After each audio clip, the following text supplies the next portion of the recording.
Before we then delve into this new episode, let me make a premise. The premise is I do not speak Polish.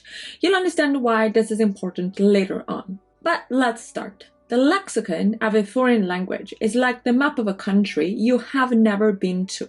That is at least what Tim Lummis, professor at the University of East London, said.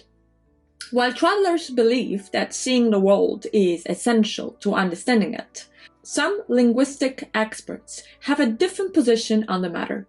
For them, it is words that shape our perception of reality. Studying them, therefore, opens a new window on human experience.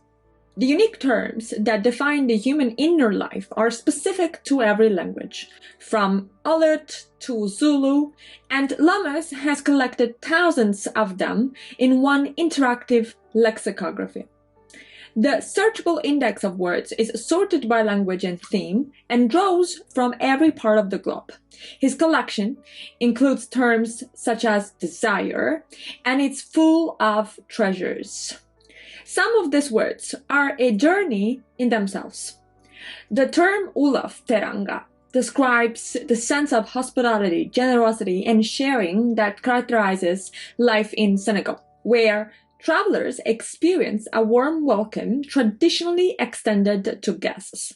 If we look at our emotional states only through the prism of the English language, our vision is very limited. And often you hear and you listen to people talking about language barriers, as if certain words were absolutely untranslatable. Now, some have the opposite idea. Terms like Ige, the Scandinavian word describing as a sense of cozy comfort, and Sisu, the sort of stoic determination in the idiom of Finland, would be among those words.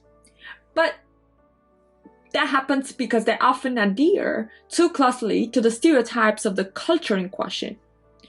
And so certain words, according to some, would be completely untranslatable, whereas according to others, certain other words, such as Ige or Sisu, these same words, are totally translatable because in the end they would refer to the same realm of meaning.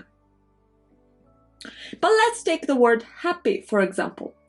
In a Polish-English dictionary, you'll find the term szczęśliwy, and that would appear to you as a direct translation for happy. But in truth, the Polish word is very, very different. As explained by the poet Parenczak, that word does not just translate happiness, but it refers to rare states of profound bliss and total satisfaction with serious things such as love, family, and the meaning of life.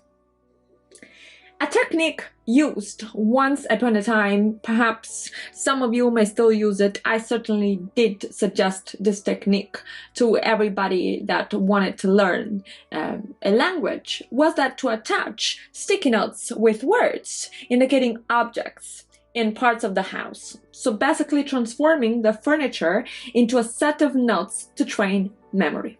But if words are just labels, why is how we describe emotions so important?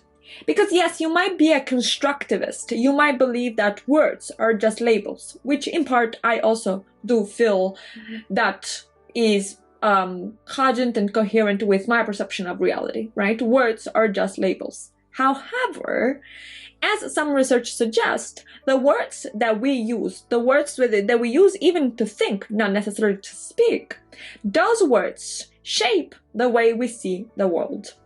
Among these researchers that have taken this position is the neuroscientist Kristen Lindquist.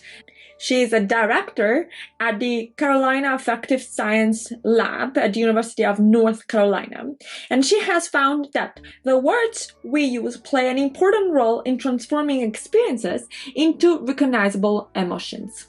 The brain, she says, is constantly engaged in automatic implicit classification.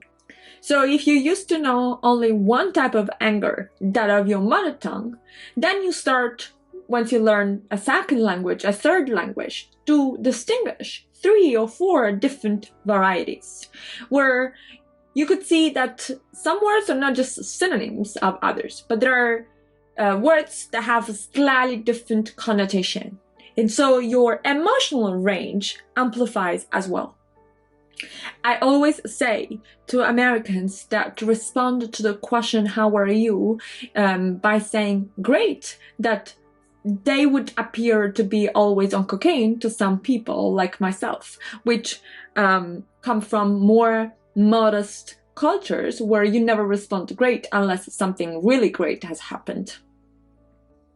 And the same is when you start speaking, for instance, Farsi, because Farsi is such a poetic language in the way they express that perceived from an English standpoint, they would look, especially in terms of romantic language that they deploy, they would look a bunch of like very sexist people. But in reality, that's their concepts that are formulated in that way. So instead of saying simply "I love you" to a member of the family, they would say things that we would never say, like "I'll sacrifice my life for you."